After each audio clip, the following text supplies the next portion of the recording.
Welcome to The Explainer. Today, we're taking this incredible, honestly cinematic journey. It's a life story that serves as the absolute perfect microcosm for the massive macro-historical shift of American westward expansion. We're going to trace the footsteps of one man over 75 years, crossing 2,500 miles of untouched wilderness, sprawling prairies, and rugged mountains. Because, this isn't just a biography. It's really the story of how an entire nation pushed its industrial frontier all the way from the damp river mud of the Midwest right into the rain-drenched evergreen basins of the Pacific Northwest. To kick things off, let's start with the reflective words of our subject, Edward Charles Leslie. Picture this. He's sitting on a porch in 1945, just looking out at the sun setting over the Santa Ana Mountains, and he pens this deeply moving thought. He wrote, "My story is not merely my own. It is the story of America's westward march, of sawdust and sea mist, of hard labor and quiet heartbreaks." It's just such a striking image, isn't it? He's an old man resting in the quiet, sunny sunbelt of Southern California, surrounded by these fragrant citrus groves.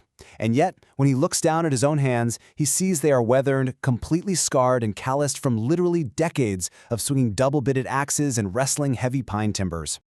So, to truly understand how hands like those help shape a nation, we're going to walk through the chapters of his life. We'll start with twilight in the orange groves, jump back to Michigan's white pine era, follow along on the Great Westward Trek, experience conquering the Emerald Wilderness, and finally wrap up with an enduring Western legacy. All right, Chapter 1, Twilight in the Orange Groves, Riverside, California, 1945. As Edward sits there at 75 years old, World War II is finally drawn to a close. And when you think about it, his lifetime spans a just unbelievable era of transformation. I mean, he personally witnessed the virgin timberlands of Michigan logged literally all the way down to the stump. He helped forge the booming lumber towns of the Pacific Northwest. And he even lived to see his children and grandchildren build their modern lives around the massive naval shipyards and ferryways of Puget Sound. His personal milestones perfectly mirror a nation constantly pushing west, kind of like how modern tech and industries completely reshape our own economic map today. Let's jump back to our second chapter, Michigan's White Pine Era, which spans from 1870 to 1900. We're flashing back to October 15, 1870. Edward is born right in the shadow of the Civil War in Lowell, Michigan, to Charles Leslie and Catherine Bartlett. Now, in these post-war days, Michigan is absolutely the undisputed timber capital of the world. Just imagine growing up here. Edward's earliest memories are deeply sensory. It's the sweet, resinous scent of freshly cut white pine mixing with damp river mud. Every spring thaw, the local rivers would be completely choked with thousands of logs. He'd stand on the banks and watch these rivermen in spiked boots expertly leaping from log to log with their peavies. It was like this daily ballet that was as incredibly dangerous as it was routine. And all of this was set to the deafening, shrieking roar of water-powered gang saws. For Edward, his real education wasn't just sitting in a schoolhouse. It was learning to handle a heavy crosscut saw and judging the grain of a massive timber. By the late 1880s, the timberline was starting to recede. So Edward packs up his wooden chest and moves to North Muskegon, a place that proudly called itself the lumber queen of the world. And guys, this was an industrial juggernaut of mind-boggling scale. Dozens of massive steam-powered sawmills ringed the lake, and their smokestacks just belched black smoke day and night. Millions of logs floated in the boom grounds, all destined to rebuild the Midwest, including a rapidly growing Chicago. The work was incredibly fast-paced and intensely demanding. But amidst all this massive industrial production, in 1891, a 20-year-old Edward married his first wife, Jenny Leslie, and they started building a life together in this booming Great Lakes trade. But then, the impossible happened. By the late 1890s, Michigan's vast white pine forests, which literally everyone thought were inexhaustible, were harvested completely clean. It was an economic disruption on a scale we would instantly recognize today. Entire booming towns went totally quiet. The great mills just shut their doors and the smokestacks went cold. And with that sudden economic collapse came some really profound personal strain. Edward and Jenny's marriage unfortunately unraveled, ending in divorce in the spring of 1900. Tragically, Jenny would pass away just 4 years later at the incredibly young age of 34. So it really forces the question, when the entire foundation of your industry vanishes and your personal life completely falls apart, where exactly does a 29-year-old logger go? And that brings us right to Chapter 3, the Great Westward Trek, right at the pivotal turning point of the year 1900. So, Edward is standing at a crossroads in a region that suddenly has no trees. But rumors were swirling of a brand new timber paradise out west. Tracing his route, he boards a transcontinental train, leaving the flat farmlands of the Midwest in the rear view.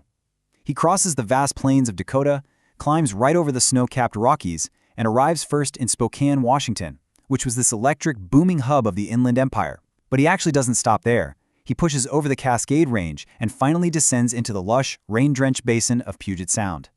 Which naturally leads us into Chapter 4, Conquering the Emerald Wilderness, set in Shelton and Mason County, Washington, from 1900 well into the 1930s.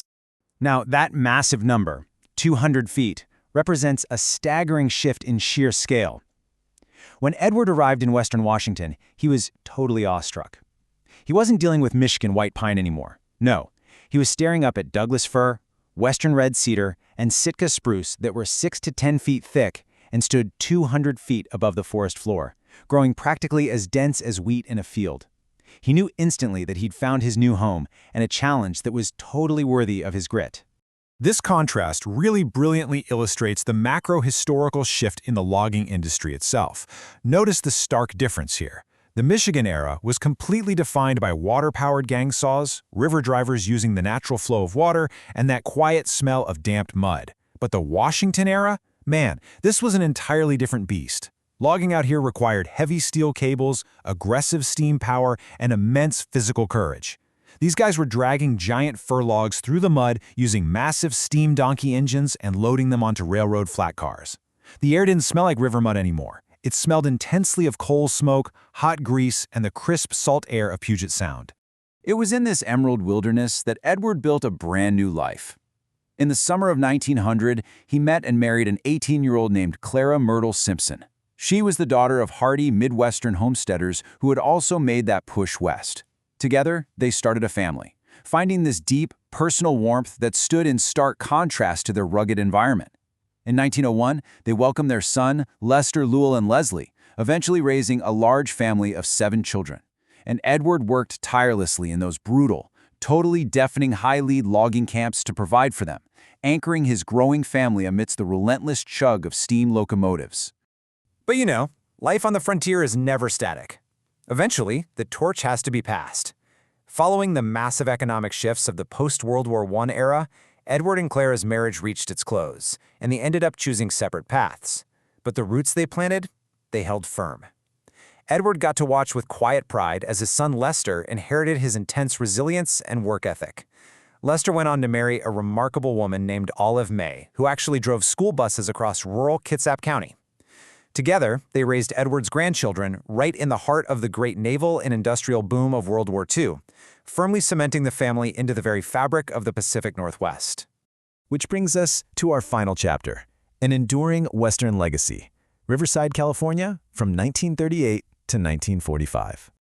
So, by the late 1930s, the damp, freezing winter rains of Washington were really wearing heavily on Edward's aging joints. Because of that, he joined the westward migration one last time, heading south to the sun-drenched, warm, dry climate of Riverside. And on December 23, 1945, Edward Charles Leslie passed away peacefully at 75 years old. But listen to the sheer gravity of his legacy in his own words. "I fought a good fight, worked with honest hands, and helped build the great American West." His bloodline literally connects the rivermen of Michigan to the homesteaders of Nebraska, all the way to the shipbuilders of the Pacific Northwest. It's pretty amazing. Think about it. Edward lived from an era where oxen pulled logs through swamps, right up to seeing massive steel warships constructed on Puget Sound. His life is just a brilliant map of American ingenuity and endurance, and it leaves us with a really fascinating question to ponder. As entire industries rise and fall around us today, how will the journeys of our own lives help build the frontiers of tomorrow? Definitely something to think about. Thank you so much for joining me on this explainer. Keep learning, and I'll catch you next time.